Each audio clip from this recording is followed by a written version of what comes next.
Now, more on that global reaction. Russia announced this morning that it's closing the border with China because of fears over the coronavirus, which has been blamed for at least 170 deaths just across that border in China. Ramy Inocencio is in Beijing for us, tracking the Chinese response to the crisis. Ramy, we keep hearing about restrictions and bans. Where do things stand where you are? Sure thing, and good morning, Tony.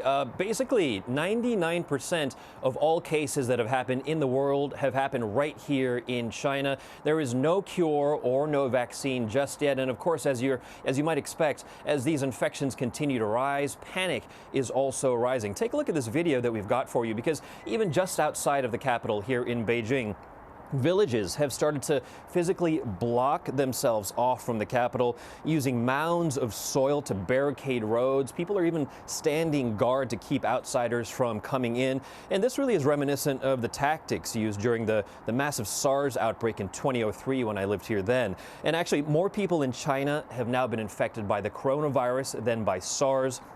Globally, the good thing is that hasn't happened just yet. We're just a few hundred people away from passing that mark. Now, there is a bit of good news. More than 100 people in some of the hardest hit provinces have now recovered from the virus, and they are out of the hospital.